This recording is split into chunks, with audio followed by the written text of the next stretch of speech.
Salam jaga diri.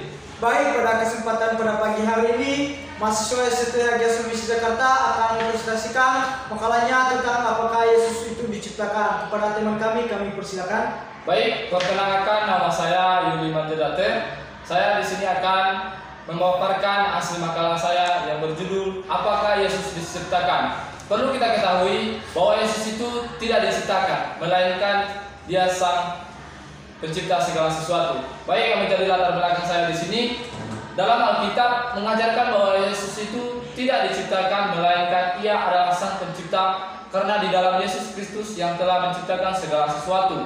Dalam segala sesuatu yang Ia ciptakan oleh Dia untuk Dia, seperti yang terambil dalam kitab Kolose pasal yang ke-1 ayat ke-16. Namun dalam golongan saksi Yehova, mereka menentang bahwa Yesus itu diciptakan. Ia adalah ciptaan yang pertama menurut pandangan mereka, disebut putra sulung Allah. Jika memang pandangan mereka seperti itu, apakah dasar Alkitab yang mendukung pernyataan mereka? Saksi Yehova memiliki pandangan Yesus sebagai ciptaan Allah yang pertama, yang terambil dalam Kolose 1 ayat 15. Dan Kristus adalah putra Allah dan lebih rendah daripada Allah. Bisa kita lihat dalam Alkitab, Matius 3 ayatnya 17, Yohanes pasal 8 ayat 42, 14 ayat 28, 20 ayat 17, 1 Korintus 11 ayat 3. Langsung saja pembahasan saya di sini. Yang pertama, karya sebagai penciptaan. Dalam Alkitab mengajarkan bahwa Yesus Kristus tidak diciptakan, melainkan Yesus Kristus sendiri adalah Sang Pencipta. Rasul Paulus menuliskan bahwa di dalam Dialah atau Yesus yang telah menciptakan segala sesuatu yang ada di bumi dan segala sesuatu yang telah diciptakannya. Rasul Paulus menuliskan surat kepada jemaat yang ada di Kolose bahwa ia menampakkan Yesus Kristus sebagai yang sulung bagi yang telah diciptakannya. Kita tahu bahwa Yesus Kristus lah yang utama dari segala sesuatu atau sebelum dunia ini diciptakan, dan juga Yesus sendiri dalam perbedaannya dengan orang Yahudi dalam bait Allah. Lalu ia menjawab dengan berkata, sesungguhnya sebelum Abraham jadi aku sudah ada. Bisa kita buka Alkitab kita yang terambil dalam kitab Yohanes pasal yang ke-8 ayat 58. Dalam kitab Kolose lebih dahulu dari Abraham, sama dengan Yesus mengatakan bahwa Dia adalah Allah Sang Pencipta itu sendiri. Menurut Abdul Masih menafsirkan ayat ini, yaitu sebenarnya Abraham ketika naik ke surga dan hidup bersama-sama dengan Allah, Abraham sangat bersukacita ketika ia melihat Sang Kristus yang berinkarnasi menjadi manusia. Karena dengan hal itu, janji yang diberikan kepada Abraham telah digenapi bahwa keturunannya akan menjadi berkat bagi bangsa-bangsa. Pengakuan Yesus Kristus ini juga merupakan sebuah kalimat yang sangat agung, yaitu melalui pengakuannya sebelum Abraham ada, aku ada. Ia juga mendukung pernyataannya itu dengan menambahkan kata sesungguhnya. Aku mengatakan kepadamu agar mereka menyadari bahwa Ia adalah Allah yang kekal, sebagaimana adanya Allah Bapa. Jadi frasa sebelum Abraham jadi, aku atau Yesus Kristus itu telah ada, menunjukkan bahwa Yesus Kristus adalah kendali dari segala penciptaan dan kuasa kehidupan. Menurut pengamatan Albert Wolters mengungkapkan firman adalah Yohanes pasal pertama ini berpandangan dengan ungkapan firman Tuhan atau firman-Mu yang memainkan peran penting dalam perikop-perikop yang tertentu dari Alkitab yang berkaitan dengan kisah penciptaan. Yang KB, agen penciptaan ilahi. Dalam hal ini menjelaskan bahwa surat Ibrani, Yesus adalah sebagai agen penciptaan ilahi, bukan diciptakan, namun Yesus menciptakan seluruh alam semesta. Meskipun Kristus telah disebut bahwa Dia hanya sebagai perantara penciptaan, namun tidak berarti bahwa Yesus bukan hanya pencipta dunia, melainkan Dialah Sang Pencipta alam semesta dan segala isinya. Bisa kita buka dalam kitab Yohanes 1 ayat 3, Kolose 1 ayatnya yang ke-16. Namun secara teologis, bahwa Kristus adalah sebagai perantara penciptaan yang mengandung sebuah pengertian bahwa Dia sendiri sebagai pencipta bumi dan isinya. Demikian juga Rasul Paulus mengungkapkan bahwa sesungguhnya Yesus Kristus adalah sebagai pencipta alam semesta, di mana Dia menciptakan segala yang ada di dunia ini berasal dari Dia dan untuk Dia. Bisa kita buka Alkitab Kolose 1 ayat ke-16.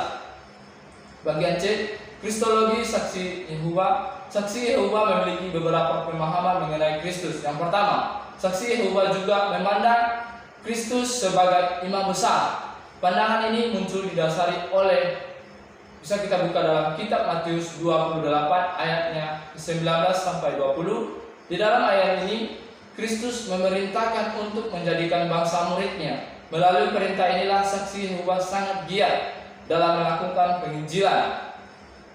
Tidak hanya itu, bagi mereka penginjilan dilakukan untuk melaksanakan amanat imam besar. Jadi Kristus adalah imam besar yang memberikan amanat supaya semua orang giat dalam menyebarkan Injil.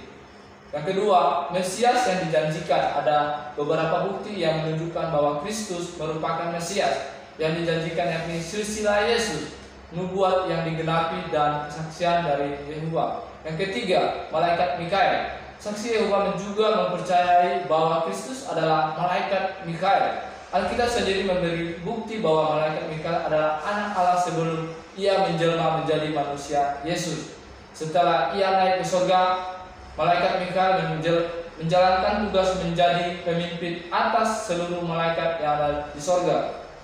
Bisa kita buka Alkitab kita yang terambil dalam kitab Daniel pasalnya yang ke-10 ayat 13, pasal ke-12 ayat 1, Yuda 1 ayat 9, Wahyu 12 ayat 7 sampai 12, dan Wahyu 19 ayat 11 sampai 16. Yang bagian D, Kristologi Ebionisme. Dalam sejarah sekte ini menjelaskan bahwa mereka tidak mempercayai Yesus sebagai Tuhan dan Juru Selamat. Bagi mereka perlunya melaksanakan hukuman Taurat untuk mendapatkan keselamatan. Mereka juga mengajarkan kristologi yang tidak sesuai dengan kebenaran Alkitab. Itu sebabnya mereka tidak mempercayai keilahian Yesus Kristus hanya seseorang yang mendapat kepenuhan Roh Kudus saja. Mereka juga menganggap dua sifat Yesus tidak mungkin berbeda di dalam satu oknum. Ajaran sekte ini menolak mentah-mentah bahwa Yesus adalah Tuhan, karena anggapan mereka Yesus sekedar biasa yang memiliki kemampuan yang tidak biasa atau lazim, namun bukan supranatural.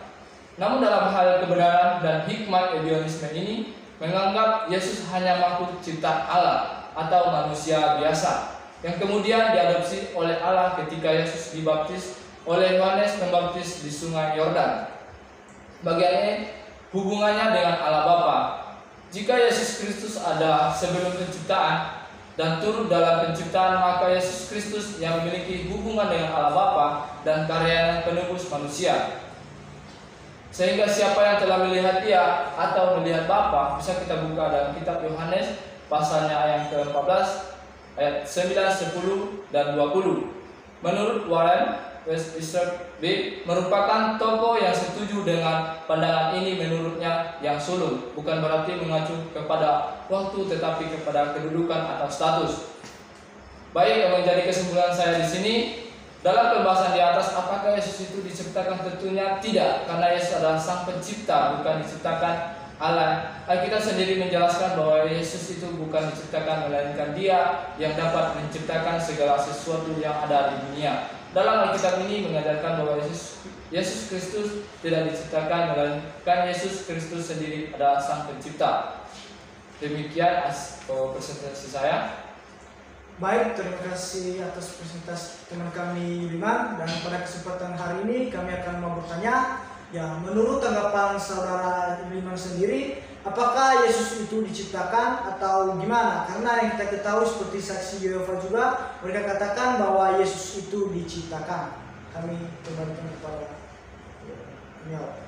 Baik, saya akan menjawab pertanyaan saudara Andi, di mana dikatakan bagaimana menurut pandangan saudara tentang apakah Yesus diciptakan. Ya, menurut saya di sini Yesus itu tidak diciptakan, melainkan Dia adalah Sang Pencipta. Karena Tuhan Yesus itu Alfa dan Omega.